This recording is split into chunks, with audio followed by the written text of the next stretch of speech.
Well, hello everybody and welcome back to the channel. I'm Richard and this is Lap of the World. In our continuing series of What Now, we've been exploring options for getting our 314,000 mile NSX back to a racetrack near you. Today, after much request, we're going to be talking K-swaps. Now, I'm no expert here, but fortunately I know someone who is, so joining me today is Ravi Tomerlin from WDLRacing. They've had great success running both a C and a K series motor in their Time Attack NSX, and he's here today to talk us through K-swap as an option for replacing a dead NSX motor. Thanks, Ravi, for joining us. Let's switch over here and we'll get him on the screen. So we've got you now. All right, guys, how are we doing today, Richard? Doing good. Thanks for joining us and kind of talking through all this, because I know it's been we talked about this at NS Expo not long after the actual unfortunate events unfolded there, but Yeah, that was real sad. We were all hearts go out to that 314,000 mile C series, man. That was heartbreaking. That's the only casualty really of the event, you know. Yeah, no, I guess I guess I took one for the team, so I'll own that, and if that meant everybody else had a good day, then I'm okay. But let's rewind here and we'll stop back here. So Sure. you have, just so people are aware of who Ravi actually is. He runs We Don't Lift, owns and runs We Don't Lift Racing, which your primary business is safety gear and car track prep, correct? Yeah, that's correct. We specialize in safety setup and helping people choose the correct gear for track days, getting their car set up for track days, making sure they're going to have a good, successful time. Try to reduce their overhead base basically with preparation is kind of our specialty. Yeah, And then try to not be that guy at the track that ends up breaking a right. brake rotor and having to fix it midday. And Well, sometimes that's unavoidable. I mean, we just were out last weekend and we blew an axle seal at the track at 130, and it's slung transmission fluid. Well, we hope it's an axle seal. I'll find out later today. Gosh, TBD axle seal probably. Yeah, TBD axle seal. Hopefully not a crack in the transmission, but it doesn't look like, because we didn't notice till we got off track. It's just dripping a little bit. Yeah, but yeah, that's our primary business, is helping people figure out how to get on track safely, how to have a long, successful time tracking, and how to be prepared for worst case scenarios regarding safety. Yeah, awesome. That is always great, and I think I'm probably not the poster child, and we may need to talk after our call here for safety gear. But well, yeah, I mean, a lot of it's education, right? We don't talk about this topic much, so yeah, for sure. It's probably very, very underrated. Maybe we'll have opportunities for some other collaboration there, I think. Next time. For today, though, so then also let's talk through. So you guys have done and won some stuff with both C series and K series in your NSX race car. So that's correct. Hit the highlights for us there. Sure.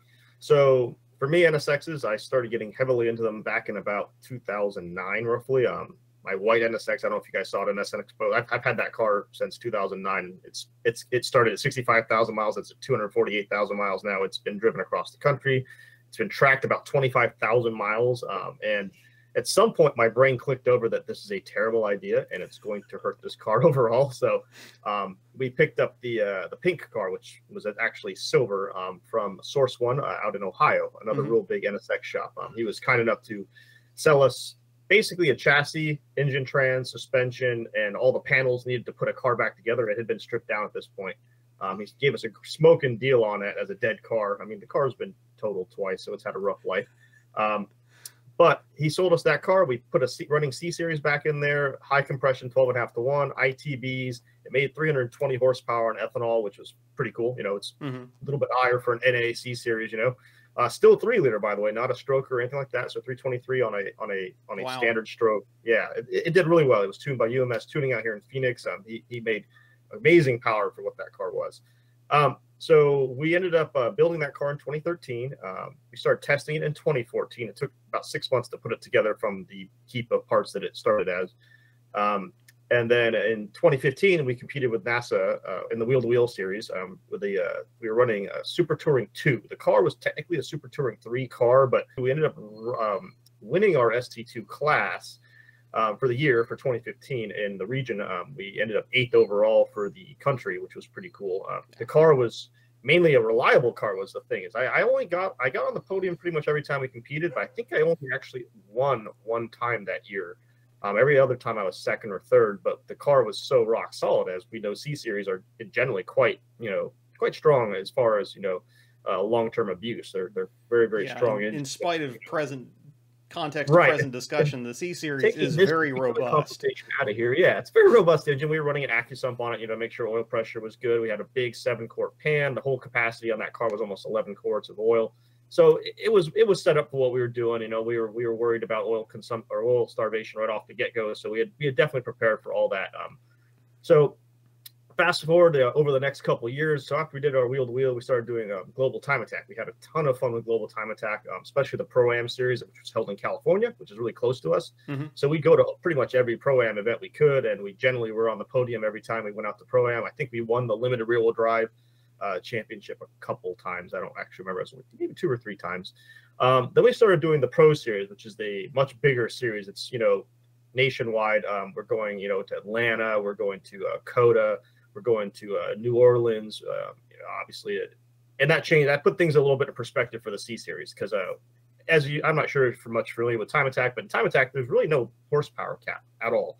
So showing up with a 320 horsepower car that's extremely light and really well balanced, but is awesome, but trying to slug it out with a bunch of cars that are making 400, 500, 600 plus horsepower with bigger tires, better aero, we realized real quickly we were a pretty uphill battle. So our accolades started diminishing. With the Time Attack series like that, you don't have the they don't do the power to weight balancing like NASA does. That's my experience with Time Attack, is NASA's TT.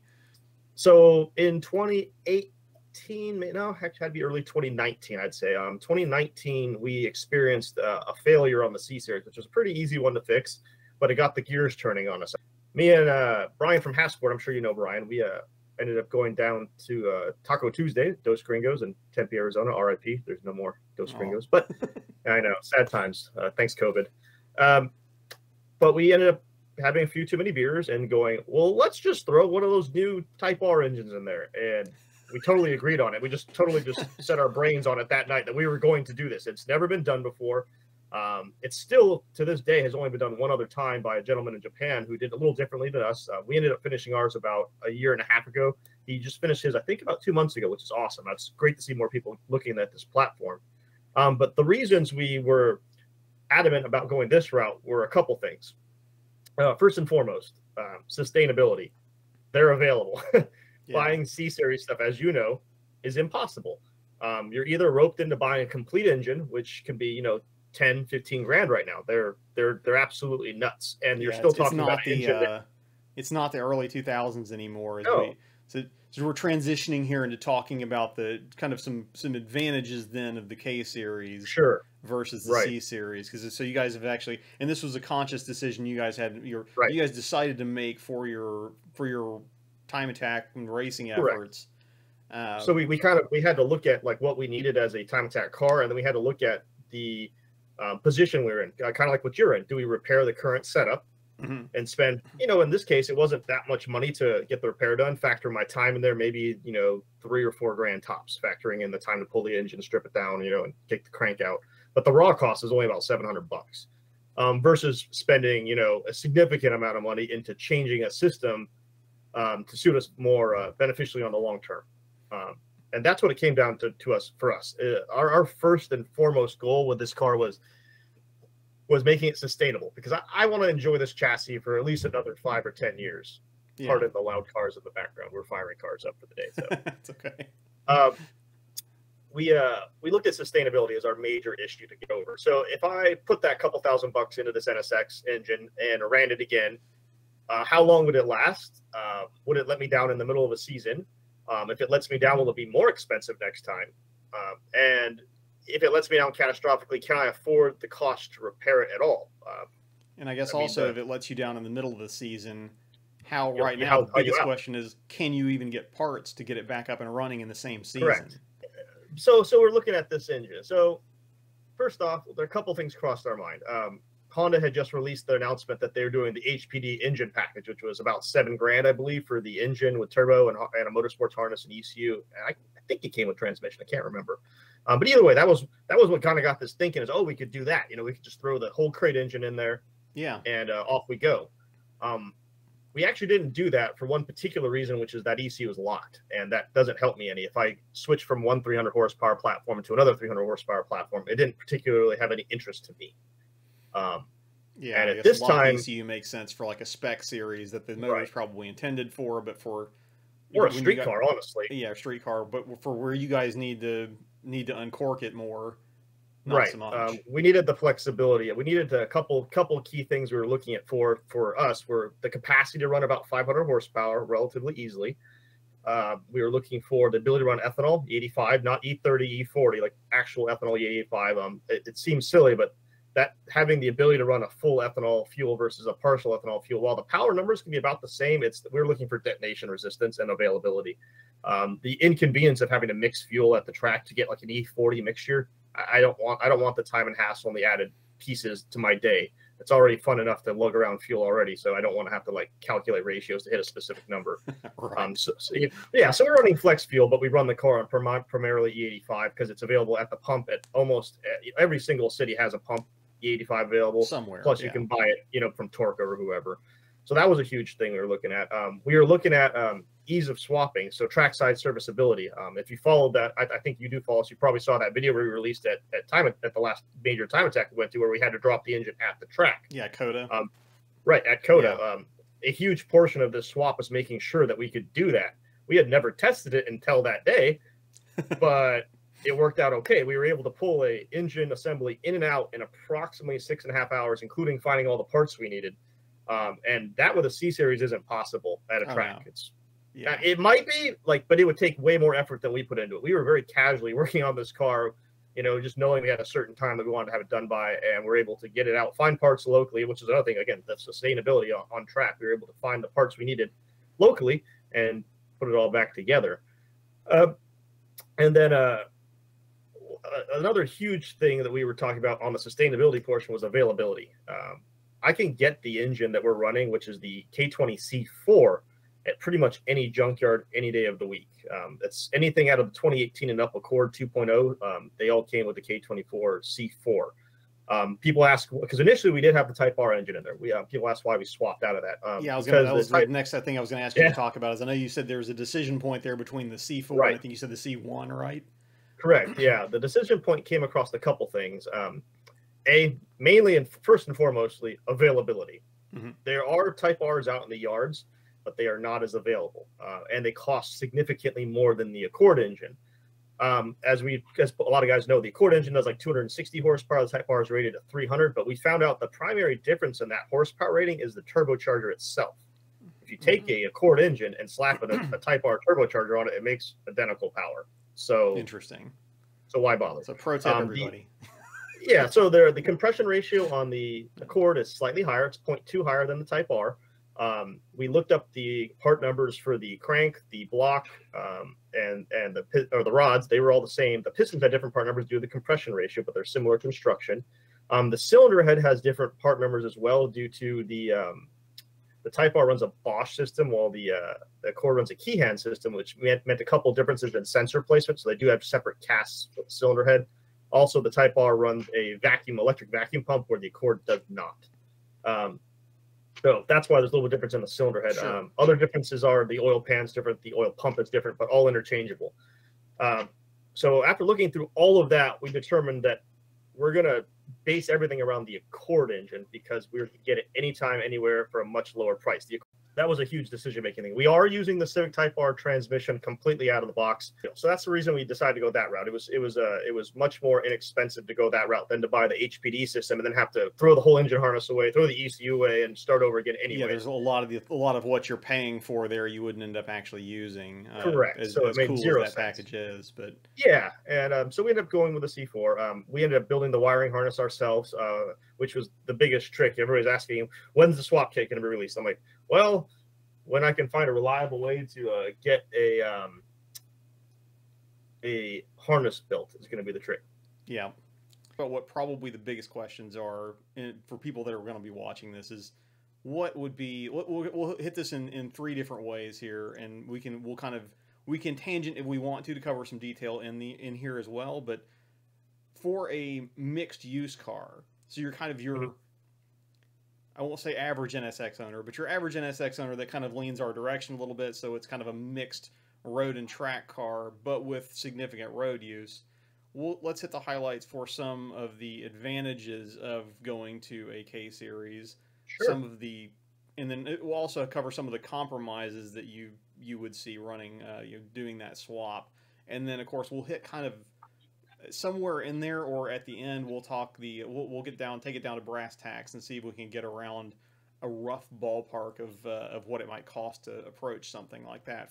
Starting with having a C series in the car, and then doing the whole conversion. So, sure. Hit us with the I think you've covered a lot of them. I think with what was your motivation to swap over for the race car, but what are some of the other advantages you see to swapping over to the K platform beyond the just sustainability, parts availability? Sure. What are the other big advantages for, like, I envision this for my street car eventually. I've got the C series in my car as well, in my white NSX, but I envision someday I'll probably end up with the same platform in there, because the chassis, as we know, will last forever. One of the fun ones, that this one's people are going to laugh at this one. So again, 400 plus horsepower car, 2-liter turbo. On ethanol, it'll sit there and cruise at 35 miles to the gallon. It's absolutely hilarious. It gets incredible mileage compared to some of the older platforms, which isn't really something we ever thought would be a thing. But I can imagine on pump gas, this thing would be a great cruiser. It's a very smooth and reliable engine. The power delivery is a lot better than the C series. Thankfully, it doesn't sound as terrible as some of the other K series and some of the other platforms out there. It's a very nice sounding engine. The turbo muffles down a lot of that 4-banger excitement. Those are some of the things we really liked about it. We do like the serviceability too.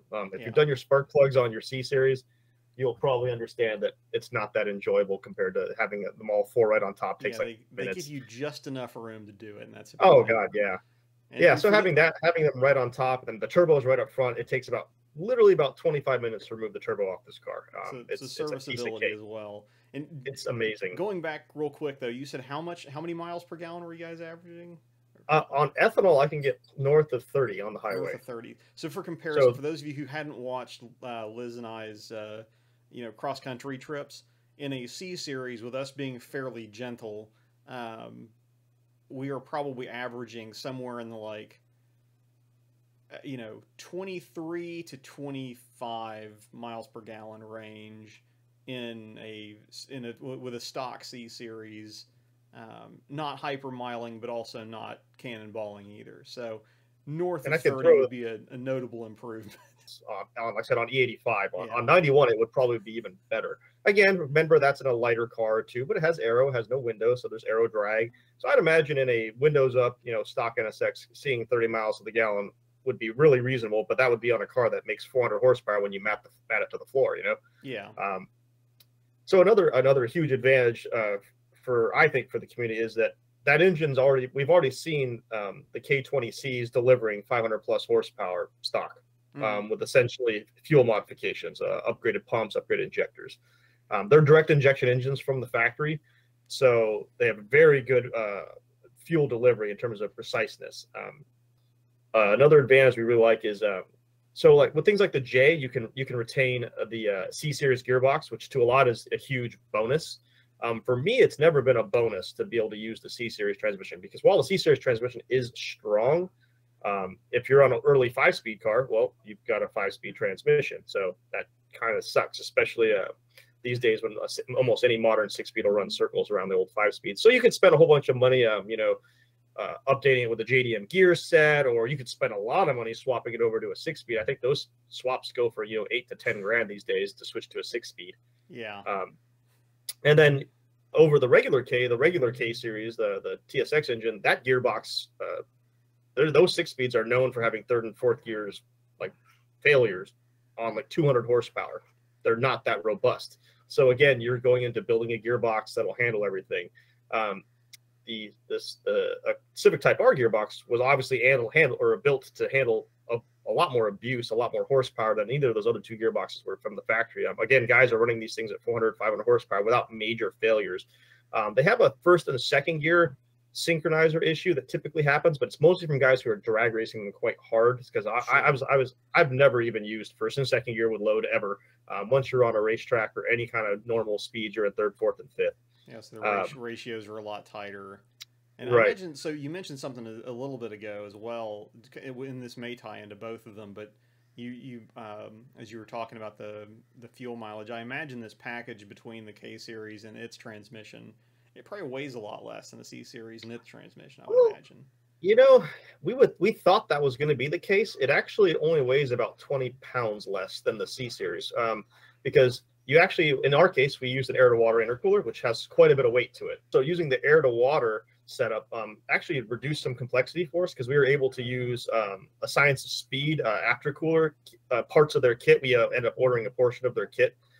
We ended up putting a second radiator in front of our primary radiator. We're running a massive radiator, so they have no heating issues. This car runs ice cold compared to what the old C series did. For the record, Ravi, that's massive with no E on the end. The brand, yeah, the brand, not the size. Because you guys are sponsored, so I figure we'll give them a shout. yeah, those guys have done awesome. Wilbur made a great product. Like I said, we're running out here in Arizona. We don't see temperatures above 220, 225, which for our engine, the factory cutoff for overheat is 253. So we're nowhere near the factory threshold for limp mode, and that's running in 100+ degree weather, banging out laps on 20+ pounds of boost. So we're really happy with that, even with the water intercooler in front of that, restricting airflow. We did actually fit an AC compressor in the car with the bracket. It sits in exactly the same place as the C series AC compressor is, so it would only be a couple $100 to make AC lines work. And you could trigger it with factory AC components. So like I said, even though we haven't done it, there's no reason to think that you couldn't easily integrate AC into this car with less than a couple $100 modification to the existing system. I think that would be a big question, because I know, like, we've got big contingents of NSX owners that are in SoCal, in Arizona, in the Southeast where I live. Goodness knows you can't survive. Like Florida, those guys. I mean, your guys in the Northeast maybe they would miss it for maybe a month of the year, and then like obviously Central Coast out on your end, out on the West Coast, Central Coast and Pacific Northwest, you could probably get away without it, but I think there's a big portion of people, certainly myself included, that would be like, that would almost be, I don't know if it would be deal breaker. It probably would be a deal breaker just from how we use the car. We're looking then at, so as far as the advantages we've covered here, you had the chief one being sustainability, that parts are going to be available for these essentially forever. Cost of those parts when you do have to replace them, and then as well as just serviceability. So once you have everything, obviously there's going to be some fiddling and work to do to get the swap in, but once it's in place, it's ways you got a lot more room to work around it. That's correct. And then even efficiency, so you're going to get a little bit better mileage, assuming you're not pushing just absurd horsepower all the time. And then I think also we've now we've now gotten into, like, I don't know, I would call that that's kind of the middle ground of the not a compromise of you're not giving up modern conveniences, and the tuning on them seems to be robust enough that it's very well covered too. Because that's the other thing that I've kind of rolled around as a concern of with doing something that needs a standalone, is how robust is the tuning, how robust are the tuning maps? Can I drive it from, a track day at negative 200 feet at the Thermal Club, and then go up to Pikes Peak International at whatever that is, 7,000 or 8,000 feet? Easy. So that's another plus side of a more modern engine, is it uses a separate boost sensor, uses a separate map sensor. We didn't actually use the map at all on ours. We're using a boost and a map sensor just to make things a little bit simpler. But yeah, my performance at Pikes Peak was no different than it was down here in Phoenix. The computer, so it's a Lambda. We're using a Motec Lambda-based computer, so we were monitoring the Lambda the entire time, and it took care of everything for us. So on the standalone side of things, that's absolutely awesome. Now, the factory Honda system we haven't tried on here yet, but knowing that it's based on, again, the original equipment Honda ECU, which has no problem with altitude, I don't see that being an issue if you go the Honda route either. So what would you see then, changing gears a little bit here, what would you see then being some potential compromises of doing this versus, since you guys have, of course, at least in a racing situation, you guys have run both. and you're very familiar with the C Series platform as in a street car. You honestly one of the few people I could say that's put more miles on an NSX than I have. Although my car, it's out front right now. Yeah, my car has 314,000. I've put about 100 on it. Nice. But yeah, I would say some of the biggest issues for me with this swap, and you guys are gonna laugh because they're not, to me, a lot of people, they're not even issues. Is first and foremost, it doesn't sound as good as the C Series. My white NSX with a GLT Time Attack exhaust sounds 10,000 times better. Now, you heard my car. It doesn't sound bad at all. It's actually quite quiet, which is kind of nice. You know, it's a very quiet race car. It's very hard to hear it coming, actually.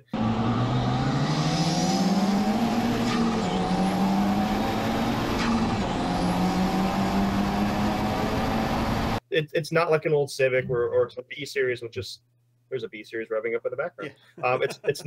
It doesn't sound like that. It sounds it's a very nice sound, but it's an 8 out of 10 sound for me, where the NSX original engine can get a 10 out of 10 for at least. It's one of those iconic sounds, like a 1JZ or something like that, you know, or rotary engine. It has a very distinct note to it. Yeah. So that's one of those little drawbacks I find. And then the other drawback is if you're putting this in a car that you plan on selling, you're going to lose some value to it. It's, you know, it'll have some upward value because it's running, but it'll have some downward value because it's not the original engine still. It's not the original package. So from the purist point of view, yeah, it loses some value. The reason I don't care is because I don't ever plan on selling my cars. I have no intention of selling my white NSX or the race car. So their resale value means absolutely zilch to me. I'm more focused on how much fun the car is, how enjoyable it is to drive, and how long I can keep it going. Yeah. So I actually made a list of downsides to the swap, and the only other one I could think of, which is solvable, but I didn't solve it yet, we haven't done anything with it yet, is that the original NSX comes with a clutch type transmission or a limited slip, where this has a Tomerlin. Now, it hasn't been a problem for me, but I can definitely feel it's slightly different. When the car waggles, it waggles a little bit first, then kicks in and goes, whereas the clutch type, that waggle never really existed. It was a little more direct, I guess would be the best word, versus the Tomerlin type LSC that comes with the Type R. But yeah, so just ballpark costs. Everyone wants. Let's talk some turkey here real quick. So we've got the numbers. So really, the only, before we get into that, we'll summarize here disadvantage or perceived compromises. The summary there is that it doesn't sound as good. Doesn't sound as good to taste, obviously, but it doesn't sound as good. And go watch one of our videos and be the judge. Yeah, it doesn't sound bad either. Like I said, I have firsthand experience being overtaken by by your race car. So oh man, you can hear it coming from behind your car. It's pretty fun to watch that video. I watched that clip at least 10 times. It's a giant sucking noise, and then it exhausts after you go past. Yeah, and then you just get dirt by. And then the only other one really is the the collector piece. And granted, yeah, and somebody who has bought an NSX in the recent years and the intent on flipping it in a few years for a big profit, that's not the demographic we're talking to here.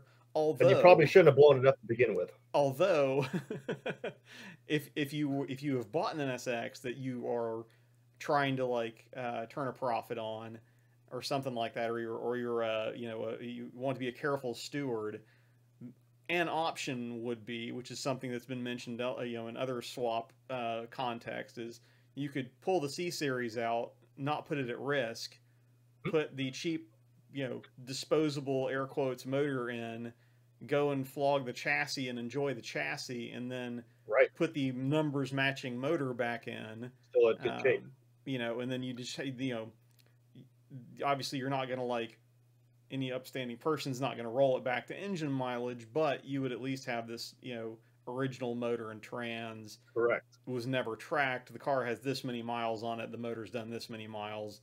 And I think that would probably, I don't see that losing you too much. And the other thing on that note, and we didn't talk about this, is that the chassis, putting this engine in the car, nothing on the car was modified. So it's very reversible.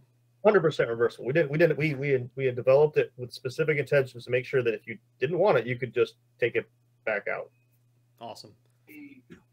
All so right. So let's that was a huge piece for us. So let's get down to the duck and turkey here. what could it be actually be realistically done for? We're going to take the DIY approach because shop hours vary, you know, all that stuff's, you know, out the window in terms of that. So I'm going to give out roughly what we were able to get into things for, but I'm going to inflate some of the numbers for the fact that some of the stuff some people can't do themselves. Sure. So they would be paying someone to do. So engine and trans. It is totally possible to get an engine and trans between $5,000 and $6,000 with like less than 10,000 miles on it. So that we'll leave that number there, plus or minus whatever. You know, we might get a good deal. Maybe your buddy wrecked his car and they totaled it out, whatever. That was for a Cord engine and a CTR trans. The engine harness. So the engine harness, this is what I said. We've had a little bit of hard time with the swap is finding these engine harnesses because unfortunately, these junkyards tend to cut the darn harness. So if you're doing a standalone, that's not a huge problem.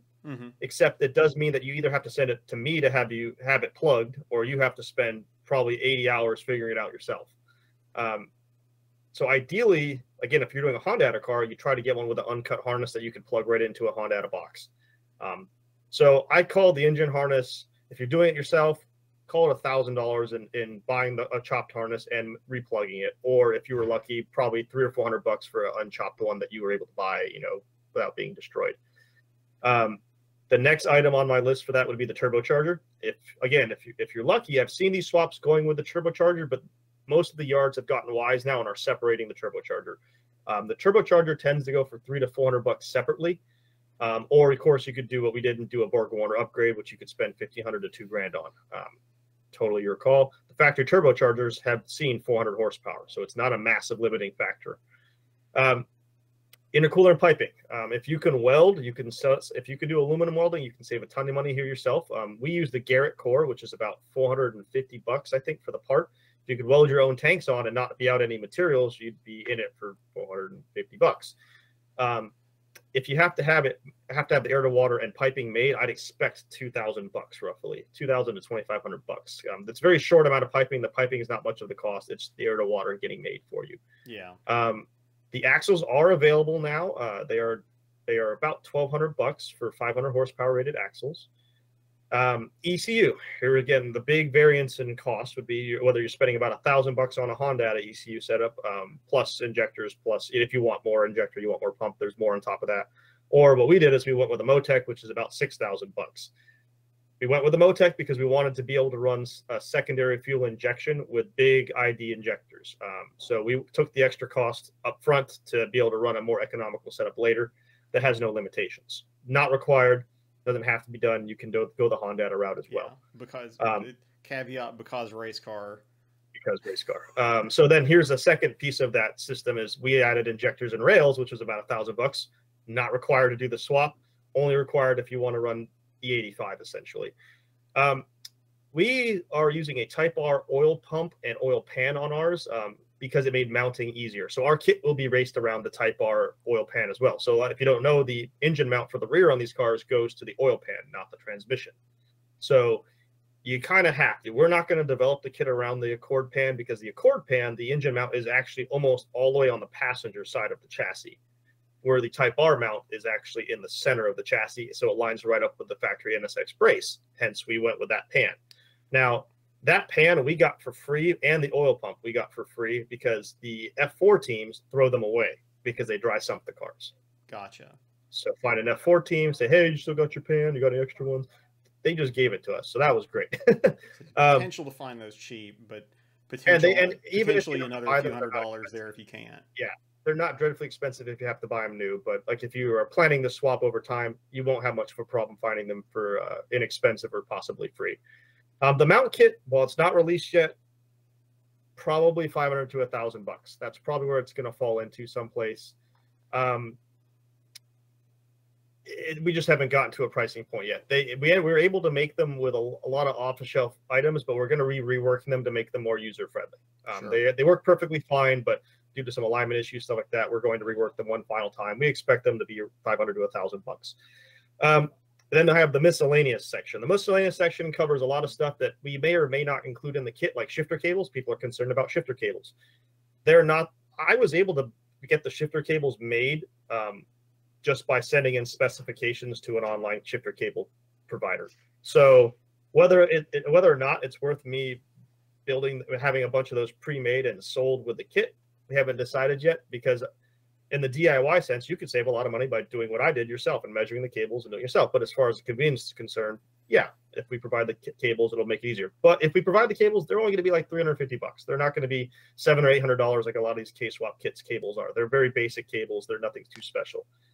The shifter falls into that same miscellaneous thing. As the shifter we built, we were able to build as someone we had availability.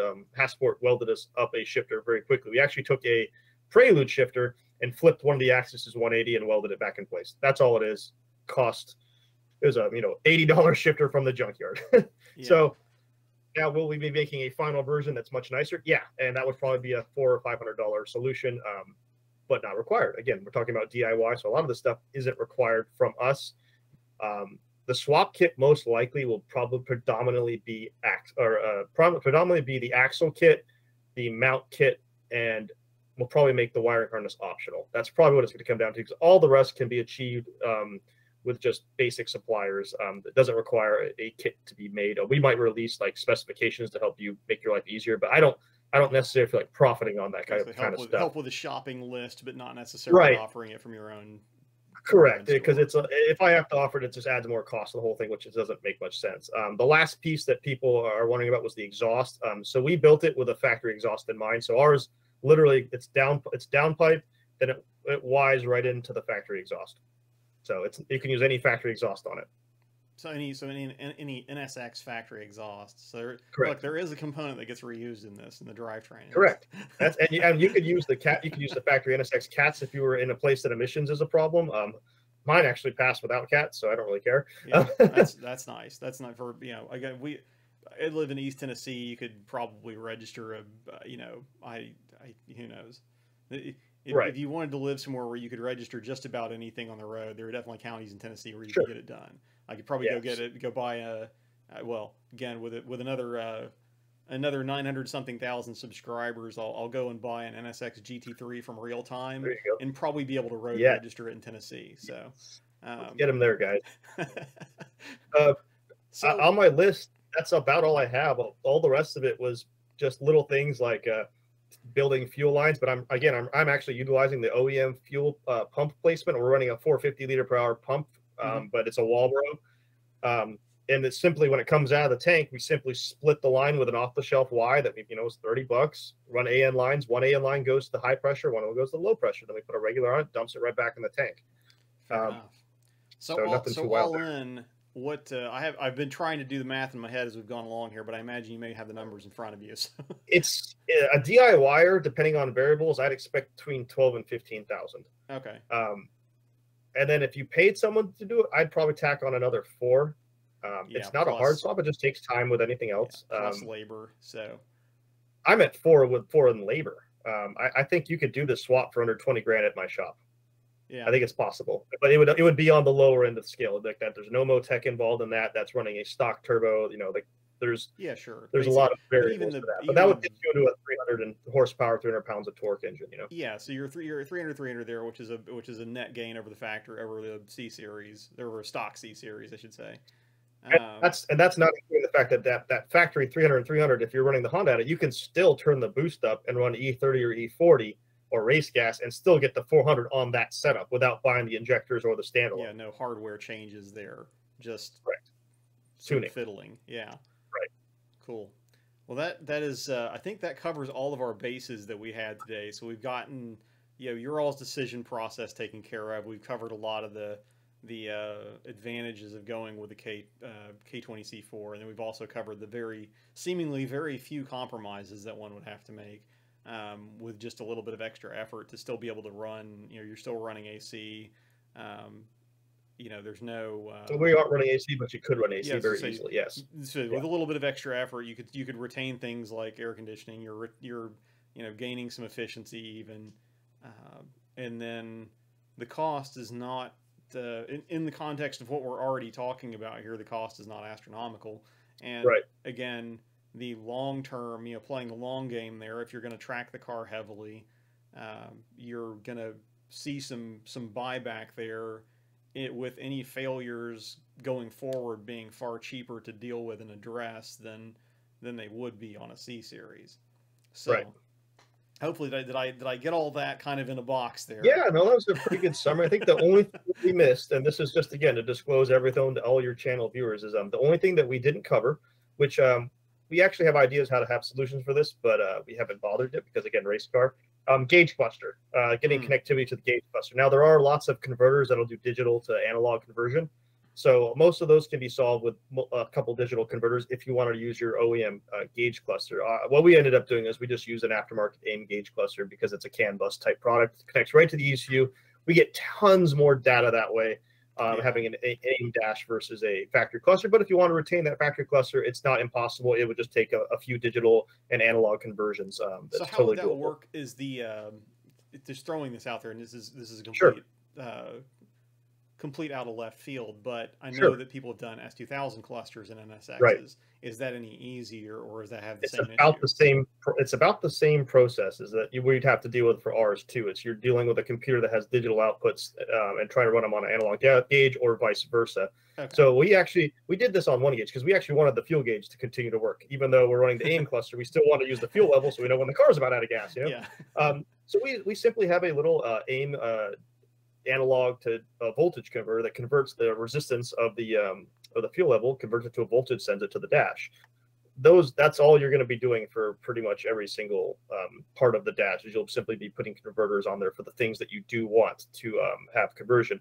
Now the temperature gauge, you could actually use the factory temperature gauge without a conversion because you could actually just plug that factory temperature switch right into your water pipe and just use that way it came. The fuel gauge we already discussed wouldn't be interrupted. Just have the appropriate bung on a coolant pipe somewhere. Right. So the mile an hour is the trickier one because the CTR uses the ABS system for its mile an hour, not a VSS. So our solution is we have a GPS sensor that does GPS and it sends it to the downstream. Now that would be a GPS to a digital to analog conversion you would set up. You'd have to calibrate it. Or you could do also a pulse wheel off of the ABS ring, and you could do a conversion that way as well if you're using a Motec or aftermarket ECU. But the easiest would be a GPS to digital analog conversion, run the factory gauge. And then RPM, again, tons of solutions for that. That's nothing new in terms of technology. Most of those converters are like $30 online each. They're nothing too drastic. Not significant expense, just some extra leg work. Yeah, some head scratching and fiddling behind the dash. And well, I think that since we've covered the bases plus some there, I think we can probably we'll call it a conversation. I do appreciate you joining us on the channel and talking everything K-Swap, because it's been definitely that's probably high on the list. If I went and filtered through all my Instagram comments and YouTube channel comments and stuff like that, when I'm like, oh, the C series motor, that NSX motor is down, and people are like, K-Swap it. In broad strokes, we've kind of covered the K-Swap now. So hope everybody has gotten something out of this, either as an alternative K-Swap option, or just if you weren't considering a swap, or you're wanting to track your NSX and don't want to blow up the C series and not be able to fix it, then these could all be great options. So thanks again for stopping by, Ravi. If you want to see a K series NSX in action, we'll have left a link down to Ravi's channel in the description, where you can see his car going very quickly around various racetracks as they continue to compete in their various Time Attack series. So please go and give him a watch. I think his production value is way higher than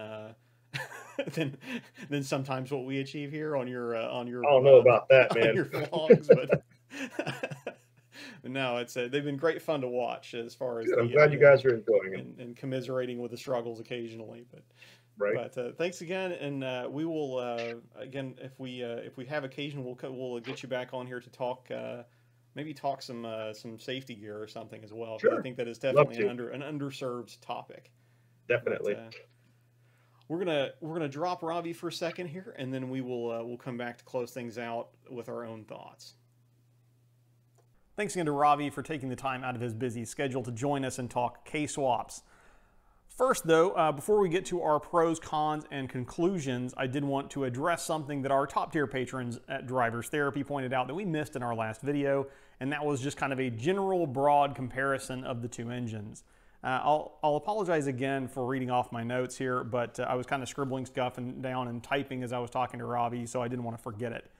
But covering that point first, the C Series, which is our baseline, a C30A in our case, I've had my actual car on a dyno back when it was healthy at 240,000 miles, and it logged 267 wheel horsepower and a commensurate amount of torque, and that was on an accredited dyno because I was doing that for time trial competition.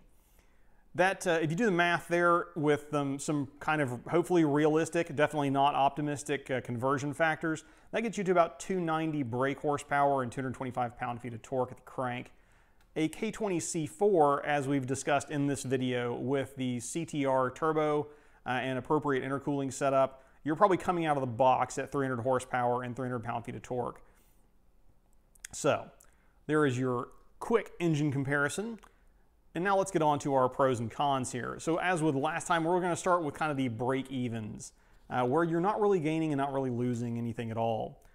There's no weight savings, as Ravi discussed in the video. With all of the ancillaries you end up putting around the K with its turbo setup and need for intercooling, you don't lose. It kind of comes out in the wash. It's maybe a few pounds here or there versus a C30A. So there's no weight savings to consider. That's a wash.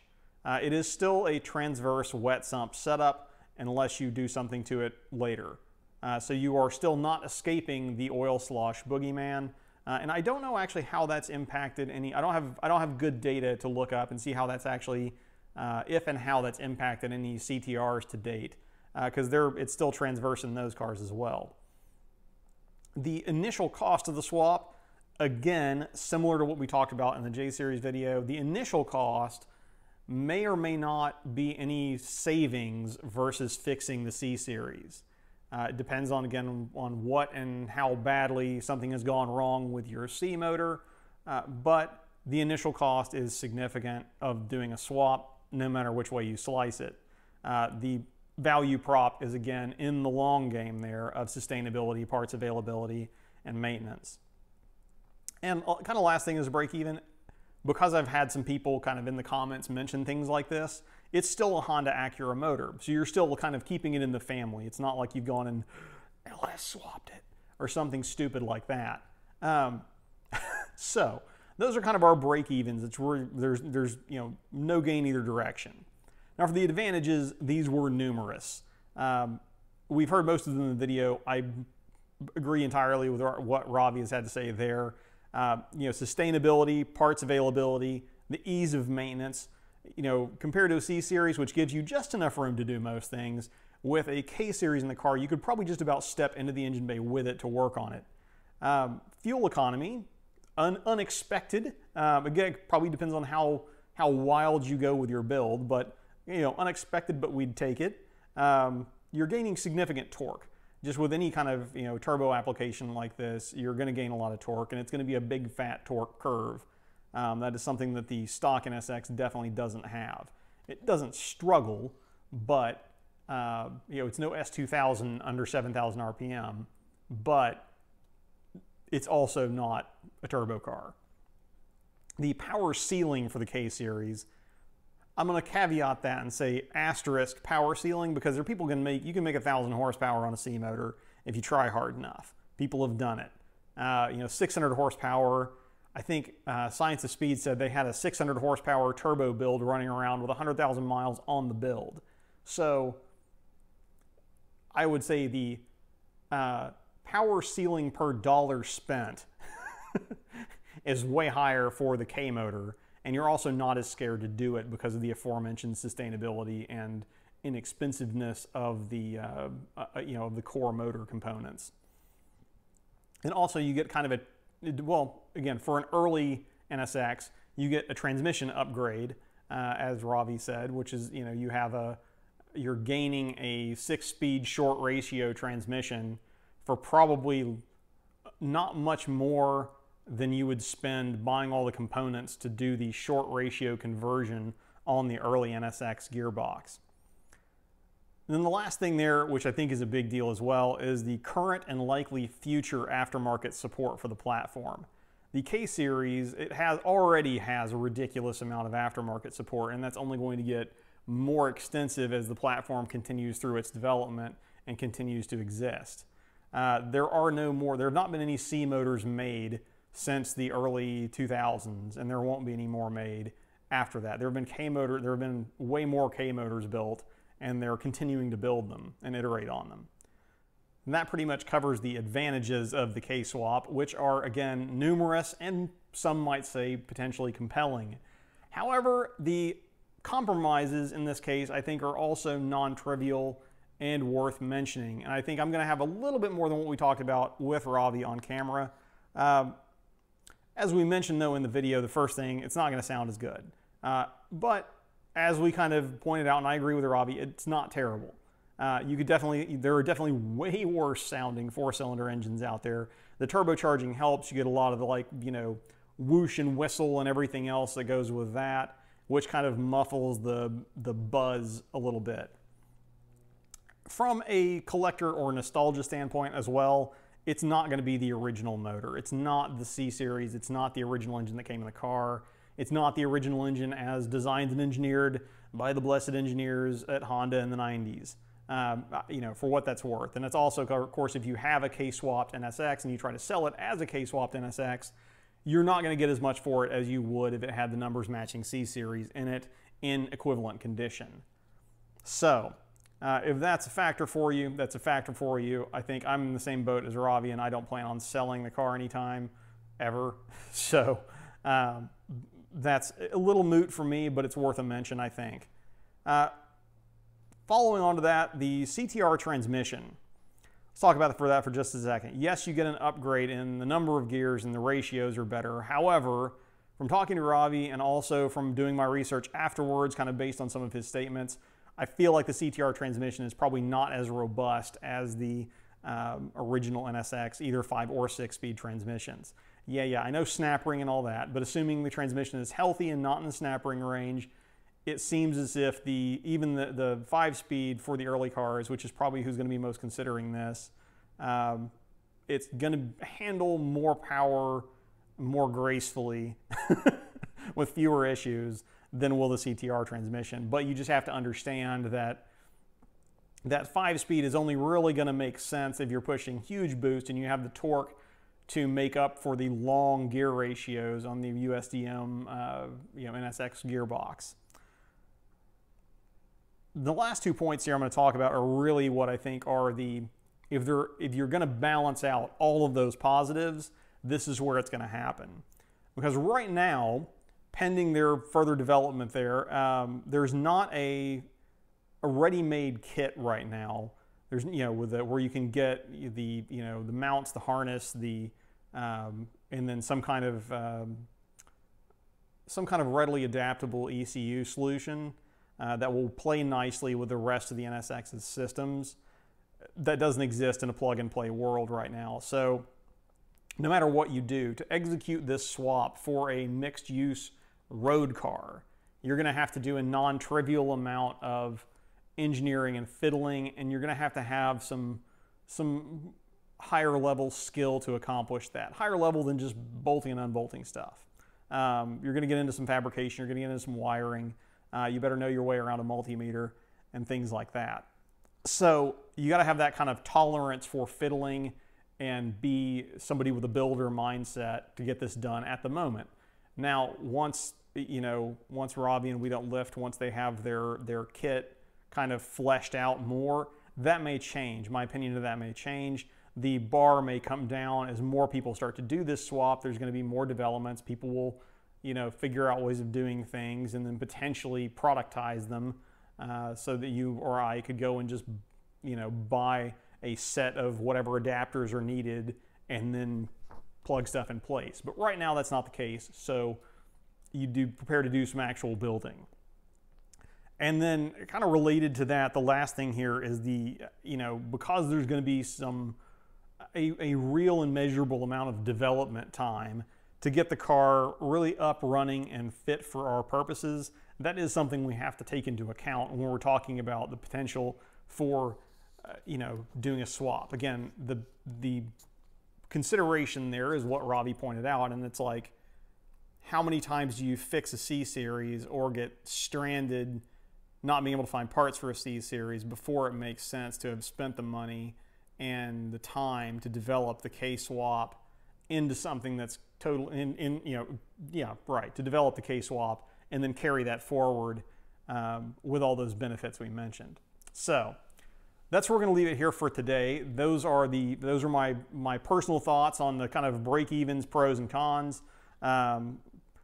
If you want to see the uncut version of the discussion I had with Ravi, which has a little bit, there wasn't too much, I didn't leave anything out that was really, I think, material to the conversation that we're having as far as what we're doing with the car. However, there's definitely some, to keep things, we went well over an hour, just kind of with random banter or discussion or whatever you want to call it, including some tangents down with some interesting technical details. Like if you want to hear more about what exactly the failure that they had was with their C-Series, that kind of got their wheels spinning towards swapping it out for their race car, as well as a few other things from a technical detail. We ended up in the weeds a couple of times, but I think some of you may find that interesting. If you want to see the uncut version of all that, it's over on our Patreon. It's been uploaded in simultaneously to this video, available to any tier patron, because I thought this was kind of good information, but I just didn't have anywhere to put it uncut on YouTube right now. So if you want to see that, go head over there. We'll have a link in the description. Be sure and check out Ravi's channel if you want to watch that K-Series race car in action. Again, links in the description down below. If you need safety gear, We Don't Lift Racing. I may be talking to them here very soon, but otherwise, I think that's where we're going to call it for today. Thanks again for watching. We tried to keep this concise, but there was a lot of information in the video. So if you made it this far, you are a hero, and we appreciate your support. Until next time, though, I'm Richard. This is Lap of the World, and we will see you in the next video, if not at the track.